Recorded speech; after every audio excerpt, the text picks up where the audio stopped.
What's up, bitch? I'm sorry about that. That was way more aggressive than I intended it to be. I apologize that there wasn't a video last week. I was making music. I do that too.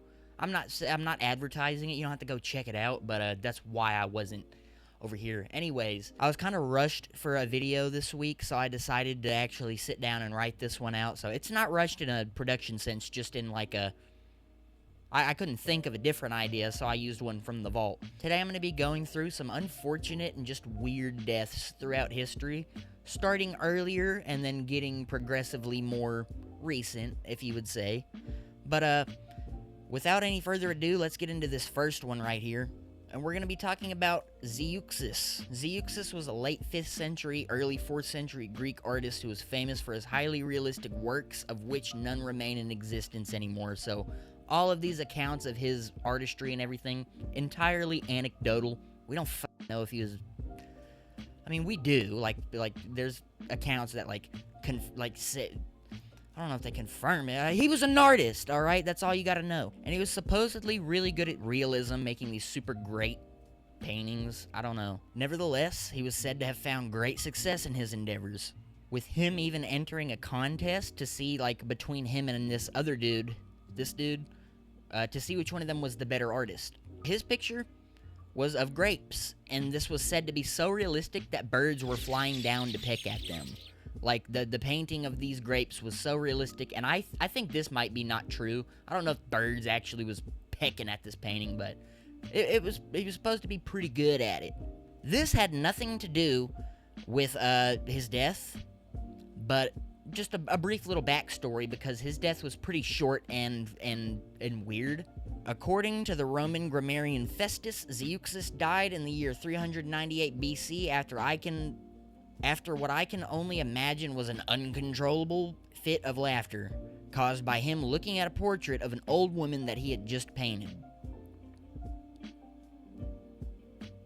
And this is one that it's unfortunate for sure, but it's also one of the... It's not the worst way you could go. Like, you died laughing. That's probably the best one on this list. And that being said, this next one is... This next one, Basil the First. So Basil the First was a Byzantine emperor who ruled from the years 1867 to 1886 CE. He came from a peasant family that had settled in Macedonia with possible Armenian origin, and he was said to be very handsome and really big and strong. And he'd managed to secure a position within the official circles of Constantinople, where he would quickly rise up the ranks and become emperor. I think he was co-emperor, but still, he was an emperor, and he was described throughout his rule as a good emperor, but a shitty dude. He was beefing with his own sons, he had his own patron killed, and this could also be due to him going slightly insane over the course of his life. Like him beefing with his son, which his familial qualms are an entire video in and of themselves. He was said to be a shitbag.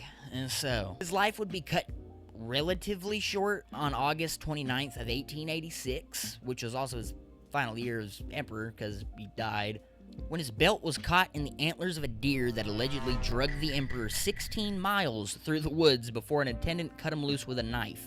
And the funniest thing about this is that same attendant that cut him loose was also executed. He had him put to death because he thought this was an assassination attempt. He thought his rescue, him cutting him free from this deer, was an assassination attempt. And you might be thinking, wait a minute, I thought you said he died. He did. It wasn't from being drugged 16 miles through the woods, though. This motherfucker got a fever and died. Yeah, all this happened to him, got drugged 16 miles, allegedly, through the woods, and he died of a fever. How the hell? This is one that makes probably the least sense on the all the other ones, they it makes sense. This one doesn't. This one really doesn't. And it's supposedly connected. I don't know. This could be not connected at all. I don't know. It happened really close though. He got this fever really close, really shortly after the deer incident. And this next one is probably the shortest one on the list, and it's just the Wikipedia entry that I rewrote a little bit, if I'm being honest. Every source said the same shit about this dude. John Cummings. After seeing a circus knife swallower, seaman and by the way, that's a job. Seaman, I guess, I'll say it like that, seaman. John Cummings began actually swallowing knives. Like, legitimately doing it. He thought they were actually doing it. He started doing it, like, for real. On one occasion, he was said to swallow 4 knives and quickly pass 3 with no ill health. Keep in mind that it was only 3, by the way. He later swallowed 14 knives, and after some days with abdominal pain, he passed all of them. That's good, I guess. Good for you, buddy. He finally swallowed 20 knives and a clasp knife case, but after a few days, he'd only passed the case. He died in March of 1809 after 4 years in pain. On autopsy, a knife blade and spring were found in his intestines and between 30 and 40 fragments of metal, wood, and horn in his stomach. You're a fucking moron. And I don't mean to speak ill of the dead, and you never should. This guy was dumb, though. Like, right? That's not just me thinking that. Maybe the mystique was, like, a lot stronger back then. I don't know. Magic ain't real. This next one is the most Final Destination reminiscent death on this entire list. And, like, probably scares me the most because it was just so random. Stanton Walker. On October 25th, 1902, 19 to 20-year-old, because I couldn't exactly get a good, like, he was 19 or 20. Stanton Walker of Morristown, Ohio, would be watching a baseball game with a couple of friends. Like, sandwiched in between 2 of his friends. One of these friends would be keeping score of the game, but his pencil, like, I guess the lead snapped or it went dull or whatever, and he needed to sharpen it again. So what he would do is he turned to Stanton, his buddy. He was like, "Hey, buddy, let me borrow that pocket knife you got." And Stanton obliged. He was like, "Yeah, sure, here." And he handed him his pocket knife to sharpen his pencil. He would do this and hand him the knife back. But instead of putting it back into his pocket, he would hold the knife with the blade facing his chest. And then out of nowhere, a foul ball from this baseball game would strike the handle of this knife with so much force that it would plunge the blade into Stanton's chest. And both of his friends were like, "What the fuck?" Naturally, "Dude, are you hurt?" And Stanton goes, like a G, by the way, he goes, "No, it doesn't hurt that bad."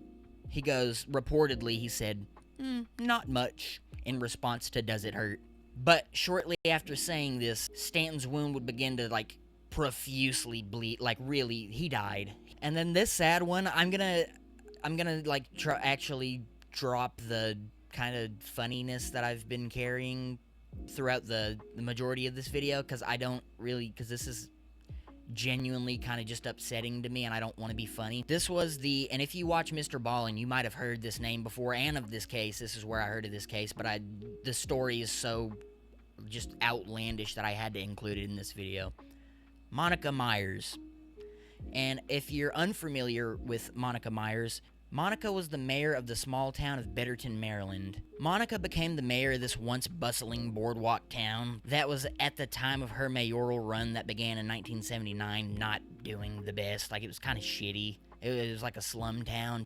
Monica, being a really amazing mayor by, like, every account that I could see, would take many of the town's maintenance tasks into her own hand, and even aided in hindering criminals, and would go door to door just to ask people how they were. So, like, great mayor, by the way. Monica was a well-known and beloved figure in her town because of this, and she went missing one day.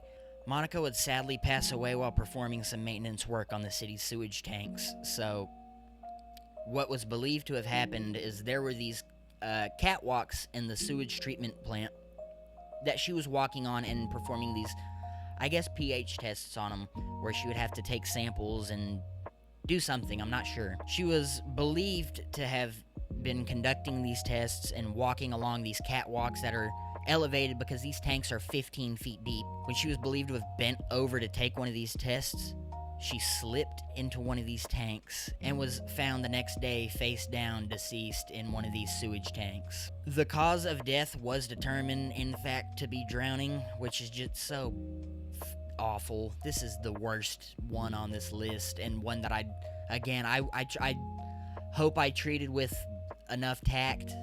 And this case happened in 1979, or around 1979, sorry.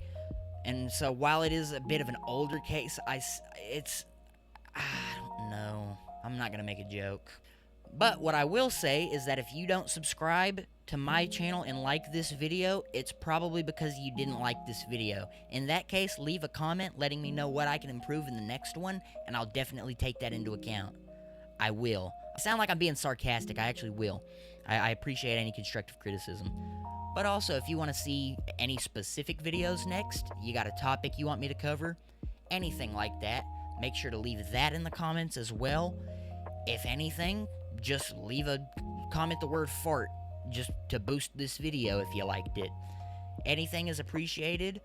Thank you for 957 subscribers. That's fucking wild to me. And you all have a good night. I'll see you next week. I'm gonna go fill up a 15-foot tall sewage tank.